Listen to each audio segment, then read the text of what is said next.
오늘도 예배하는 여러분들에게 하나님의 은혜와 평강이 함께하기를 주님의 이름으로 축원합니다. 우리 옆에 계신 분하고 다시 한번 인사하시겠습니다. 좋아지고 있습니다. 잘 돼가고 있습니다. 좋아지고 있습니다. 잘 돼가고 있습니다. 좋아지고 있습니까? 잘 돼가고 있습니까? 네, 그런 은혜가 있었으면 좋겠습니다. 지난주 터키의 한 해변에서 발견된 이 어린 아이의 죽은 그 모습이 담긴 이 사진 한 장이 온 세계 사람들을 슬프게 하고 분노케 했습니다. 3살 바기의 시리아 꼬마 난민 쿠르디라고 하는 아이인데 부모님과 함께 소형 보트를 타고 지중해를 건너서 유럽으로 가던 도중에 보트가 전복되면서 그만 사망하고 말았습니다. 함께 배를 탔던 형과 그리고 어머니도 같이 죽었습니다. 이 아이는 시리아 고향에서 일어나고 있는 IS 이슬람 국가와 쿠르드 민병대 간의 내전을 피해서 자유의 나라 그리스도로 향하던 중에 난민선이 전복되면서 그만 변을 당하고 말았습니다. 오늘날 이 난민의 문제가 세계적으로 큰 문제가 되고 있습니다. 너무 난민이 많아서 부담스러워서 난민을 받으려고 하잖아요. 그래서 막 철책을 막아놓고 못 들어오도록 그렇게 난민들을 막고 있는 그런 상황 속에서 벌어진 이 쿠르디 아이의 죽음은 정말 이번 많은 유럽 국가들이 난민 수용에 대해서 거부감을 가지고 있고 또 부정적인 생각을 가지고 있는 그러한 분위기 속에서 이 아이의 죽음이 좀 반전이 되어서 난민들에 대해서 좀 더 적극적으로 또 받아줄 수 있는 그런 마음들이 품어지는 그런 기회가 되었으면 좋겠다, 그런 마음들을 많이 갖고 있습니다. 이 쿠르디라고 하는 아기는 저렇게 시신이 발견되어서 안타까움을 더했지만 사실 시신도 발견되지 않은 채 죽어가는 난민들이 굉장히 많다고 합니다. 그래서 정말 불쌍하게 죽어가는 난민들을 어떻게 하면 저들을 도울 수 있을까, 그것이 앞으로 큰 숙제거리가 될 것 같습니다. 아무튼 우리가 난민들이 안타깝게 죽어가고 있고 자유를 찾아서 헤매이고 있는 우리 난민들을 위해서 우리가 기도해야 될 때가 아닐까, 그런 생각도 해보았습니다. 주일마다 우리 출애굽기의 말씀을 가지고 우리 같이 은혜를 나누고 있습니다. 그동안에 첫 번째 재앙부터 시작해서 지난주에 9번째 재앙까지 우리가 나누었습니다. 여러분, 애굽 땅에 왜 이렇게 많은 재앙이 내린 겁니까? 바로의 그 완악한 마음 때문이었습니다. 바로의 완악한 마음이 그렇게 엄청난 재앙을 당하면서도 쉽게 항복을 하지 않았어요. 그래서 계속해서 버티면서 결국은 1번, 2번, 3번, 4번, 5번, 6번, 7번, 8번, 9번째 이르는 그러한 무서운 재앙을 받게 된 것입니다. 또한 하나님은 그 바로의 완악한 마음을 이용해서 그곳에 무시무시한 재앙을 계속 내리게 하셨고, 그 재앙을 통해서 애굽 사람들에게 하나님이 어떠한 하나님인지를 보여주셨습니다. 하나님은 오늘 본문 말씀에 보니까 모세에게 이제 10번째 재앙을 이제 내리겠다라고 말씀하시면서, 이번 10번째 재앙이 내리게 되면 바로가 이제 이스라엘 자손들을 애굽에서 나갈 수 있게 허락할 것이다, 그렇게 말해 주었습니다. 그러면서 한편으로는 이제 바로가 너희들을 애굽에서 나갈 수 있도록 허락할 것이니까 너희들은 이제 애굽을 탈출할 준비를 하라고 그렇게 말씀해 주셨어요. 그러니까 10번째 재앙이 애굽 사람들에게 임하는 엄청난 고통의 재앙이었지만, 동시에 그 10번째 재앙은 이스라엘 백성들이 애굽을 탈출할 수 있는 그러한 기회를 제공하는 그러한 사건이 되었습니다. 그래서 저는 오늘 10번째 재앙이 이제 예고되고 10번째 재앙이 임하는 그러한 상황 속에서 하나님께서 이스라엘 자손들에게 무엇을 준비시켰는지, 그들이 애굽을 탈출해서 출애굽을 해야 되는데 출애굽을 위해서 하나님께서 준비시킨 것들이 있어요. 그게 무엇인가를 같이 여러분들과 나누어 보려고 합니다. 첫 번째는 재물을 준비케 하셨다는 것입니다. 저를 따라서 하시겠습니다. 재물을 준비케 하셨다. 여러분, 이스라엘 백성들은 애굽에서 그동안에 오랜 세월 동안 노예 생활, 종살이를 했습니다. 애굽에서 농사를 짓는 일, 애굽에서 벽돌을 만드는 일, 애굽에서 성을 쌓아 올리는 일, 그런 것들은 다 이 이스라엘 자손들이 도맡아 사는 일들이었습니다. 엄청난 노동에 그들이 동원이 되어서 그러한 많은 노동을 하면서 그들이 살았습니다. 그렇다면 이 수많은 이스라엘 백성들, 일할 수 있는 장정들, 싸울 수 있는 장정들이 60만 명이라고 했는데, 그 60만 명이나 되는 엄청난 숫자가 애굽을 빠져나간다고 하면은 누가 농사를 짓고, 누가 벽돌을 만들고, 누가 그 성을 쌓아 올리는, 건축하는 일을 누가 하겠습니까? 그래서 사실 바로가 그렇게 이 재앙을 당하면서도요, 이스라엘 자손들을 쉽게 내보내지를 않았던 거예요. 여러분, 우리나라 현역 군인들이 60만이 이제 좀 안 되는 것 같아요. 60만 정도가 되는데요, 그 60만의 현역들이 지금 이 나라와 이 민족을 위해서 수고하고 있는데, 그 군인들 60만 명의 군인들이 싹 다 빠져버린다고 한다면 이 나라의 민족이 어떻게 되겠습니까?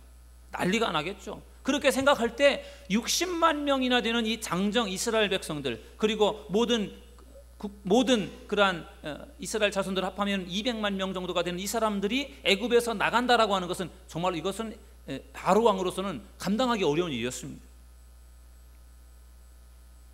그래서 어떻게 해서든지 보내지 않으려고 버틴 게 이제 9번째 재앙, 10번째 재앙까지 이제 오게 된 것입니다. 그런데 하나님께서 이제 이스라엘 백성들이 애굽에서 이제 나갈 것이다라고 말씀하시면서 애굽을 탈출할 때 이웃들에게 은금과 같은 폐물을 구해서 가지고 나가라 말씀하셨어요. 여러분, 한번 성경을 한번 읽어보시겠습니다. 출애굽기 11장 2절 말씀을 다 같이 한번 읽어보시겠습니다. 시작. 백성에게 말하여 사람들에게 각기 이웃들에게 은금 폐물을 구하게 하라 하시더니. 아멘. 여러분, 애굽에서 탈출하는 것도 참 황송한 일인데, 감사한 일인데, 하나님은 애굽을 탈출하는 이스라엘 백성들이 빈손으로 나가는 것이 아니라 애굽 사람들에게 은금을 요구해서 은금과 같은 폐물들을, 보물들을 그것을 받아서 나가라고 그렇게 말씀하셨습니다. 여러분, 과연 이 애굽 사람들이 이스라엘 백성들에게 그런 은금을 줄 수 있을까요? 상식적으로 볼 때는 줄 수 없어요. 그런데 하나님께서 그동안에 많은 그 재앙들을 통해서 그 애굽 사람들의 마음을 하나님이 많이 만져주셨습니다. 많이 열어주셨어요. 그래서 이스라엘 자손들이 그들에게 폐물을, 그리고 금을 요청을 할 때 그들이 줄 수 있도록 하나님이 그렇게 만들어 주셨습니다. 그것은 하나님의 은혜였습니다. 출애굽기 11장 3절에 보니까 여호와께서 그 백성으로 애굽 사람의 은혜를 받게 하셨고 라고 말씀하고 있어요. 이 말은 무슨 말이냐 하면은 그 폐물을 구해서 얻을 수 있게 하나님께서 은혜를 주셨다는 것입니다. 좀 더 구체적인 말씀이 출애굽기 12장 35절에서 36절에 나와 있습니다. 여러분, 이 말씀을 우리 다 같이 읽어보시겠습니다. 시작. 이스라엘 자손이 모세의 말대로 하여 애굽 사람에게 은금 폐물과 의복을 구하매 여호와께서 애굽 사람들에게 이스라엘 백성에게 은혜를 입히게 하사 그들이 구하는 대로 주게 하심으로 그들이 애굽 사람의 물품을 취하였더니. 아멘. 여러분, 이스라엘 백성들이 그동안 애굽에서 430년 동안 종살이를 했습니다. 그들이 애굽에서 종살이하면서 무슨 품삯을 받았겠습니까? 노예가 무슨 품삯이 있습니까? 그저 먹여주는 대로 살았을 뿐입니다. 그런데 이제 애굽을 탈출하게 되었습니다. 그동안에 정말 무임금으로 그들이 정말 조상 대대로 그 애굽 땅에서 그들이 노동을 하고 그렇게 일을 하면서 수고하며 애쓰며 살았는데, 하나님께서 그들이 애굽을 탈출해 나갈 때 빈손으로 나가지 않도록 하나님께서 은혜를 주신 거예요. 그래서 그들이 키웠던 소나 양 같은 가축들도 데리고 나갈 수 있게 하셨고, 그리고 심지어는요, 애굽 사람들에게 은과 금을 구해서 요구해서 그것을 가지고 나갈 수 있도록 하나님께서 그렇게 은혜를 베풀어 주셨습니다. 이스라엘 백성들이 애굽을 탈출해 나와서 모세가 시내산에서 율법을 받는 동안에 그들이 시내산 밑에서 대기하다가 모세가 안 내려오니까 그들이 가지고 있었던 금을 내놓아서 그 금을 가지고 뭘 만들었습니까? 금송아지를 만들었잖아요. 그들이 그 금덩어리를 애굽에서 나올 때 많이 가지고 나왔던 겁니다. 그것을 가지고서 금송아지를 만들어서 우상을 섬겼던 그 말씀을 여러분 잘 알고 있지 않습니까? 그 금이 어디서 나온 거냐? 애굽을 나올 때 애굽 사람들이 준 겁니다. 그러니까 그게 하나님의 은혜 아니겠습니까? 하나님이 그렇게 줄 수 있도록 그들의 마음을 열어주셨고 그러한 은혜를 베풀어 주신 것입니다. 그래서 그들이 구하는 대로 주게 하셨다고 말씀하고 있습니다. 놀라운 하나님의 은혜가 아닐 수 없습니다. 그러므로 하나님의 은혜를 받는다는 것이 매우 중요합니다. 저는 이 설교를 준비하면서 하나님의 은혜에 대해서 묵상하면서 우리 사도들 교회를 돌아보았습니다. 그러면서 저는 하나님께서 참 우리 사도들 교회에 참 많이 사랑하시고 참 하나님께서 많은 은혜를 주셨다라는 것을 다시 한번 깨닫게 되었습니다. 하나님께서 8년 전에 우리 교회를 세워주셨습니다. 정말 개척교회가 힘든 시대에 하나님께서 우리 교회를 세워주셨습니다. 아무것도 없었습니다. 그런데 하나님께서는 여러 사람들을 통해서 우리 교회가 이런저런 교회 예배할 수 있도록 그렇게 준비시켜 주셨고 또 성물들을 준비해서 예배할 수 있는 모든 것들을 그렇게 갖추게 하셨어요. 어느 한 사람의 힘으로가 아니라 여러 사람들이 참 다양하게 도와주셔서 그렇게 예배당을 꾸미고 예배를 드릴 수 있게 된 것 하나님의 놀라운 은혜였습니다. 또 하나님은 우리 교회에 좋은 장로님들, 권사님들, 또 집사님들, 또 성도님들 보내주셔서 그들과 함께 신앙생활하면서 교회가 부흥될 수 있도록 하나님께서 역사해 주셨습니다. 하나님의 은혜였어요. 5년 전에는 지금의 이 예배당에 하나님께서 우리를 이곳으로 보내주셔서 이곳에서 마음껏 예배할 수 있는 그러한 은혜를 얻었습니다. 우리가 효성동에 있는 그 상가 2층 상가 한 층에서 우리가 예배하고 그곳에서 식사도 하고 그런 공간을 사용하다가 이곳에 오니까 1층도 있죠, 2층도 있죠, 3층도 있죠, 4층도 있죠, 5층도 있죠, 옥상도 있죠, 교회 앞에 주차장도 있죠. 사실 엄청나게 넓더라고요. 지금은 여기서 이제 살다 보니까 익숙해서 넓다라는 생각이 별로 안 드는데 처음에 왔을 때는 얼마나 넓은지 몰라요. 근데 제가 요즘에 송도 플러스 교회에 가서 예배를 드리고 그곳에서 이렇게 머물면서 이렇게 이제 생각해 보면은 정말 우리 여기 사도들 교회가 진짜 큰 거예요. 그 송도 플러스 교회 같은 경우는 예배할 수 있는 작은 공간이 있지 않습니까? 그것도 참 감사한 일인데 우리 이 사도들 교회를 하나님이 허락하신 것이 얼마나 감사하고 이게 얼마나 하나님의 큰 은혜인가라는 것을 생각하면 참 하나님의 은혜가 너무 감사하다는 생각이 늘 듭니다. 하나님은 우리 교회 성도님들에게 또 건강의 복도 주셨다. 그것도 은혜다라는 생각을 했어요. 우리 교회 물론 우리 교회 개척된 이후에 우리 교회 성도님들 중에 소천하신 분들도 계시지만 우리 교회 노인들 중에 우리 교회를 개척할 때도 노인이었지만 지금도 노인이신 분들 건강하게 이렇게 정말 같이 예배할 수 있어서 얼마나 좋은지 몰라요. 우리 노인분들 중에 돌아가신 분이 거의 안 계세요. 그렇게 건강하게 사실 수 있는 것도 하나님의 은혜이고 복이다. 그런 생각을 해보았습니다. 지난주에는 송도 플러스 교회가 이제 세워지면서 그곳에서 우리가 입당 예배를 드렸어요. 사실 우리 교회가 지교회를 세울 만한 그러한 형편은 되지 않습니다. 그런데 하나님께서 놀랍게 그렇게 역사하셨어요. 그래서 플러스 교회를 세우고 그곳에서 예배를 드리면서 역시 이것도 하나님의 은혜구나. 예배할 수 있는 공간도 하나님께서 마련해 주시고 그곳에 예배할 수 있는 모든 성물들도 우리 같이 기도하면서 준비하고 그런 것들이 어려움 없이 잘 준비되어 그곳에서 예배를 드릴 수 있게 된 것을 생각하니까 하나님의 놀라운 은혜다. 그런 생각을 다시 한번 하게 되었습니다.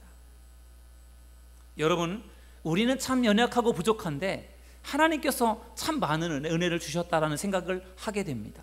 지난 8년의 시간 동안에 하나님이 많은 은혜를 주셨는데 저는 앞으로 더 큰 하나님의 은혜를 우리에게 주실 줄로 저는 믿습니다. 우리 교회뿐만 아니라 우리 사랑하는 성도님들의 가정과 일터에도 하나님께서 더 큰 은혜를 주신다는 것을 여러분 믿으시기를 주님의 이름으로 축원합니다. 저는 늘 그렇게 믿고 기도를 해요. 하나님 우리 교회를 축복해 주시고 우리 성도들을 축복해 주시고 성도들의 가정과 그리고 그들의 일터를 축복해 주셔서 하나님의 은혜가 늘 함께하는 그러한 가정들, 삶이 될 수 있도록 그렇게 제가 늘 기도합니다. 하나님께서 그러한 은혜를 분명히 허락해 주실 줄로 믿습니다. 이스라엘 백성들이 출애굽을 할 때 하나님께서 그냥 빈몸으로 빈손으로 나가지 않고 그들이 재물을 가지고 나갈 수 있도록 하나님께서 준비시켜 주신 것, 그것은 하나님의 그야말로 놀라운 은혜였어요. 두 번째 하나님께서 또 무엇을 준비시켜 두셨는가 하면은 지도자를 준비케 하셨습니다. 저를 따라서 하시겠습니다. 지도자를 준비케 하셨다. 바로 모세라고 하는 지도자입니다. 여러분, 하나님께서 이스라엘을 애굽에서 탈출시키는 그러한 일을 위해서 하나님이 모세를 준비시켰어요. 그리고 모세가 준비가 되었을 때, 모세가 80세가 되었을 때 하나님께서 그 모세를 부르셨습니다. 그래서 출애굽의 지도자로 하나님이 세워주십니다. 그래서 모세가 바로를 찾아가서 바로를 만나서 이스라엘 백성들, 하나님의 백성들을 나갈 수 있게 해달라고 그렇게 요구를 하는데 바로가 그것을 쉽게 듣지 않았죠. 그래서 계속해서 재앙이 그 땅에 내리지 않았습니까? 그러한 계속되는 재앙을 통해서 그 애굽의 사람들은요, 모세를 그냥 단순한 모세로 생각하지 않았어요. 하나님의 대리인으로, 그리고 놀란 위대한 사람으로 애굽 사람들이 모세를 보게 되었습니다. 여러분, 출애굽기 11장 3절 말씀을 우리 함께 읽어보시겠습니다. 시작. 여호와께서 그 백성으로 애굽 사람의 은혜를 받게 하셨고 또 그 사람 모세는 애굽 땅에 있는 바로의 신하와 백성의 눈에 아주 위대하게 보였더라. 아멘. 여러분, 그 많은 재앙이 그냥 임한 것이 아닙니다. 그 재앙을 통해서 하나님의 위대하심을 나타내 보였지만 그 일을 앞에서 진두지휘하는 사람이 누구였습니까? 바로 모세였습니다. 그 모세를 보면서 이 애굽 사람들이요, 모세를 보면서 뭐라고 했습니까? 아주 위대하게 그를 보았습니다. 모세가 지팡이를 들고 기도하면은 막 재앙이 내리는 겁니다. 우박이 쏟아지고 메뚜기 떼가 몰려오고 개구리 떼가 몰려오고 이가 몰려오고 어둠이 몰려오고 모세가 손을 들어 기도할 때마다 그런 역사가 일어났습니다. 또 모세가 또 다시 손을 들어 기도하면요, 언제 그랬나는 듯이 그러한 재앙들이 다 없어져 버리고 말았어요. 그것을 애굽 사람들이 다 지켜보았어요. 그러니 그걸 지켜보는 애굽 사람들이 모세를 어떻게 보았겠습니까? 모세를 두려워했죠. 모세가 보통 사람이 아니다라는 것을 알았어요. 여러분, 이것은 하나님께서 모세를 높여주신 것입니다. 모세가 출애굽이라고 하는 중요한 일을 할 수 있도록 모세를 높여주시고 세워주셔서 그가 그 일을 감당할 수 있도록 하나님이 역사해 주신 것입니다. 모세라고 하는 지도자를 준비시키셔서 모세로 하여금 그런 출애굽을 할 수 있도록 하나님께서 역사하신 것입니다. 10번째 재앙이 임하였을 때, 그래서 장자가 죽는 그러한 무서운 재앙이 임하였을 때 바로가 모세를 불러서 빨리 너희 이스라엘 자손들 데리고 나가라, 빨리 나가라고 그렇게 말을 합니다. 근데 바로만 그런 것이 아니에요. 애굽에 살고 있는 백성들도 같은 생각이었습니다. 출애굽기 12장 33절에 보니까 애굽 사람들은 말하기를 우리가 다 죽은 자가 되도다 하고 그 백성을 재촉하여 그 땅에서 속히 내보내려 함으로. 아멘. 여러분, 10번째 재앙이 무엇입니까? 장자의 죽음이에요. 애굽 땅에 살고 있는 모든 바로 왕부터 심지어 작은 종에 이르기까지 모든 장자, 첫째가 되는 그러한 사람들은 다 죽는 것이었어요. 그리고 사람뿐만 아니라 짐승들조차도 첫째로 태어난 첫 새끼는 다 죽는 그러한 무서운 재앙이 일어나는 것입니다. 그런데 그러한 재앙이 일어나는 것을 통해서 이 애굽 사람들이 두려움을 느낀 거예요. 아, 장자가 죽었는데 이제 우리도 죽겠구나, 다음번엔 우리가 죽을 차례겠구나, 그런 두려움을 품게 되어서 그들이 빨리 애굽 사람, 이스라엘 자손들을 빨리 애굽에서 나가게 하자라고 그렇게 그들이 재촉을 했습니다. 모세를 두려워했고 모세의 하나님을 두려워한 거죠. 그래서 그걸 통해서 모세의 권위가 더 높여지고 모세가 더 이스라엘의 큰 지도자로 세워지게 되었던 것입니다. 여러분, 애굽 사람들에게만 모세가 이스라엘의 지도자로 보여진 것이 아니에요. 이스라엘 자손들이 볼 때에도 모세는 이스라엘의 훌륭한 지도자였습니다. 여러분, 이스라엘 백성들이 애굽에 살다가 430년 만에 애굽을 탈출합니다. 그런데 그 애굽을 탈출할 때 몇 명이 탈출했습니까? 장정이 60만이라고 성경은 말하고 있습니다. 60만 명. 여자와 어린아이와 노인까지를 다 포함한다면 200만 명이 넘는 그러한 엄청난 그러한 이스라엘 자손들이 애굽을 탈출해 가는데 그 많은 인원들을 과연 누가 리더해서 그들을 애굽에서 탈출해서 광야로 나가 가나안 땅까지 갈 수 있도록 하는 일을 누가 하겠습니까? 모세라고 하는 지도자가 있기 때문에 그게 가능한 것이죠. 모세가 없었다고 한다면 아마 중구난방이 됐을 겁니다. 우왕좌왕하고 아마 출애굽을 해도 제대로 그들이 아마 그 길을 가지 못했을 것입니다. 모세라고 하는 지도자를 하나님이 준비시키고 그를 세워주셨고 그를 높여주셨고 그에게 하나님께서 권위를 주셨기 때문에 그가 지도자로서의 사명을 감당했고 출애굽의 사명을 감당할 수 있었던 것입니다. 하나님이 모세를 높여주신 것입니다. 여러분, 사람들이 높여주지 않아도 하나님이 높여주시면 높여진다라는 것을 여러분들 믿으시기를 주님의 이름으로 축원합니다. 저는 우리 사도들교회를 섬기는 우리 믿음의 성도님들이 하나님이 높여주는 사람들이 될 수 있기를 주님의 이름으로 축원합니다. 여러분, 예수님께서 십자가에 달려 죽기 얼마 전에 베다니라고 하는 곳에 갔습니다. 베다니 나병 환자 시몬의 집을 예수님께서 찾아갔는데 그곳에서 이제 같이 식사를 하고 있는데 한 여자가 아주 값비싼 그러한 향유를 가지고 들어와서 그 향유를 깨뜨려서 그 향유를 예수님의 머리에 쏟아 붓는 것이었어요. 그 향유는 굉장히 고급 향유였습니다. 향수였어요. 그래서 그 여자가 예수님의 머리에 그 향유를 쏟아붓는 장면을 지켜보고 있던 사람들이 그것을 되게 이해할 수 없다라는 그런 모습으로 봤어요. 근데 그 중에 한 사람이 좀 더 나서서 이 여인의 행동을 책망하면서 왜 값비싼 향유를 헛개하느냐, 왜 값비싼 거를 쏟아버리느냐, 그거를 팔면 300데나리온이나 되는데 300데나리온이라고 하는 것은 300일 동안의 노동자의 품삯입니다. 그러니까 1년 연봉이라고 보시면 되는 거죠. 그만큼의 3천만 원 정도 되는 그런 값어치가 있는 향유를 예수님의 머리에 쏟아붓는 거를 사람들은 이해할 수가 없었던 거예요. 그래서 그것을 버리는 거로, 허비하는 거로 생각해서 그 여인을 책망했습니다. 그런데 예수님은 생각이 달랐어요. 예수님께서 뭐라고 하셨는지 아십니까? 예수님은요, 그가 내게 좋은 일을 했다, 그렇게 말씀하셨어요. 그 여인이 나한테 참 좋은 일을 했다. 그러면서 뭐라고 했는가? 복음이 전파되는 곳에서 이 여자가 행한 일도 말하여 그를 기억하리라. 복음이 전파되는 곳에서 이 여인이 했던 이 행동도 전파되어 증거될 것이다, 그렇게 말씀하셨어요. 사람들은 그 여인을 이해할 수 없다고 그 여인을 비난하고 책망했지만 예수님은 달랐습니다. 예수님은 그 여인을 오히려 높여주셨어요. 여러분도 하나님의 나라와 하나님의 의를 위해서 헌신하는 믿음의 성도님들이 되기를 주님의 이름으로 축원합니다. 그러면 하나님께서 분명히 여러분들을 높여주실 것입니다. 세상에서는 우리가 높여지지 못한다고 할지라도 하나님이 우리를 높여주신다면 그것이 축복임을 여러분들 믿으시길 바랍니다. 우리가 마지막 날 우리가 다 하나님의 심판대 앞에 서게 됩니다.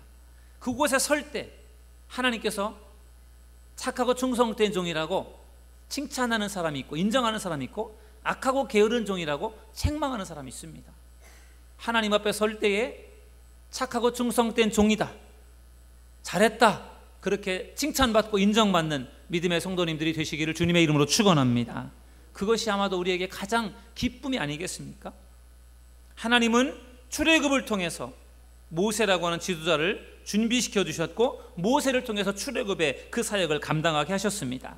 마지막으로 10번째 재앙을 하나님께서 내리시면서 이스라엘 백성들로 하여금 출애굽을 준비하게 하신 세 번째 준비는 무엇인가 하면은 장자의 죽음을 면케하셨다는 것입니다. 저를 따라서 하시겠습니다. 장자의 죽음을 면케하셨다.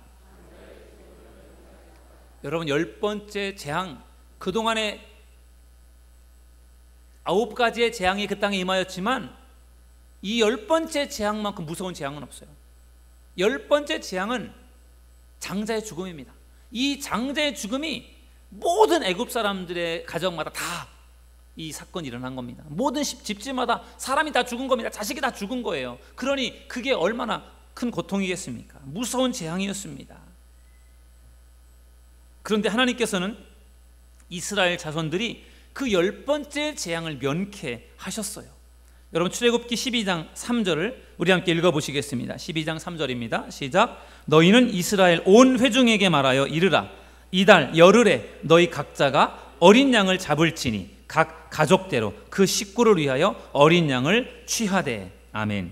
하나님께서 이제 10번째 재앙을 애굽 땅에 내리려고 하는데 그 재앙을 내리기 전에 하나님께서 이스라엘 자손들이 그 10번째 재앙을 피할 수 있도록, 면할 수 있도록 하나님이 방법을 가르쳐 주셨습니다. 그것은 무엇인가 하면요, 출애굽하는 그달 10일이 되는 날 어린 양을 취하라는, 어린 양을 잡아오라는 거예요. 어린 양을 준비하라는 것입니다. 그리고 14일 14일 날 밤에 그 어린 양을 잡는 겁니다. 그 어린 양을 죽이는 거예요. 죽여서 그 어린 양의 피를 빼고, 그리고 그 고기는 삶아서 무교병과 효모가 들어가지 않은 빵과 그리고 쓴 나물과 함께 먹는 것, 그것이 여호와의 유월절이었습니다.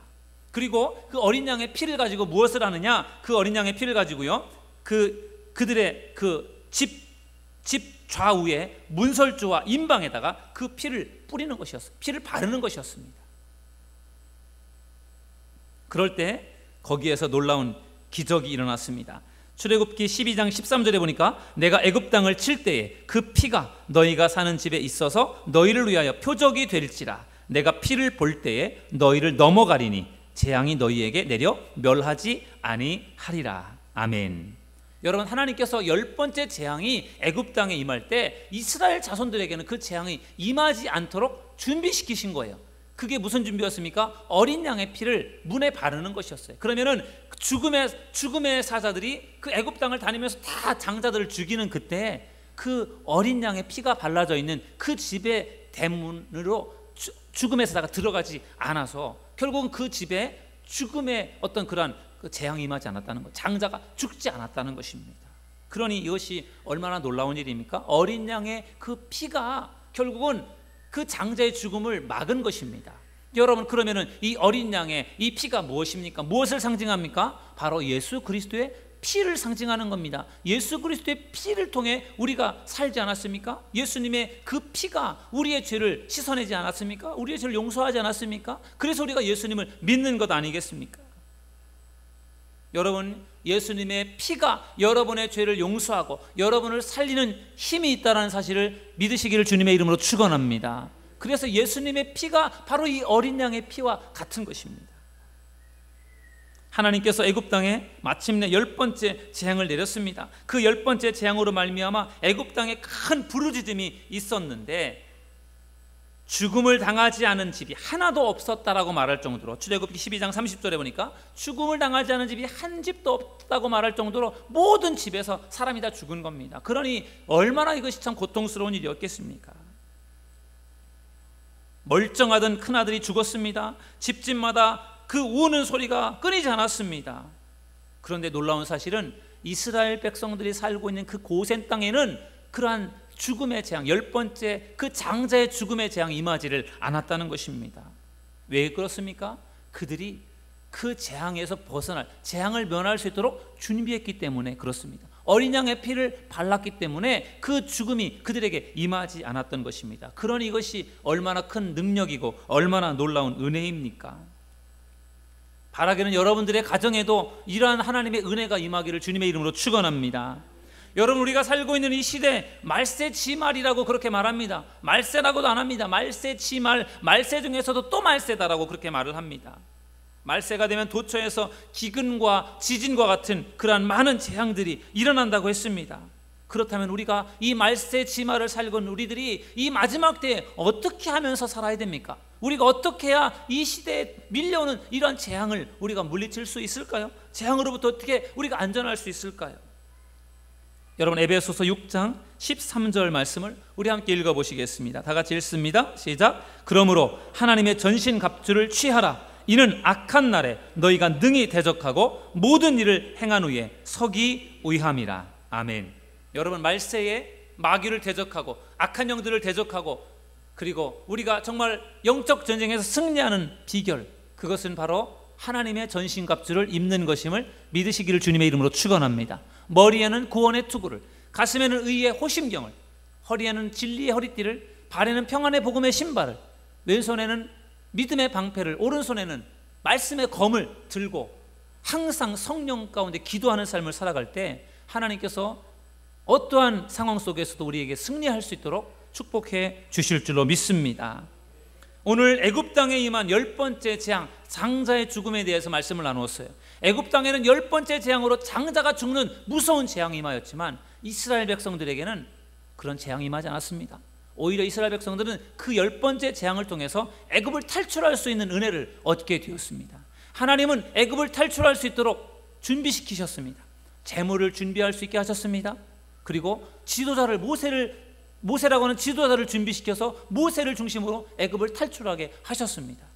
그리고 10번째 그 무시무시한 재앙이 그 애굽의 모든 사람들에게 임하였지만 이스라엘 백성들에게는 그 재앙이 임하지 않도록 하나님께서 그들을 지켜주신 것입니다. 이것이 하나님의 놀라운 은혜였습니다.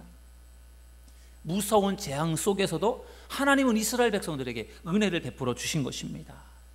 여러분, 이것은 놀라운 은혜입니다.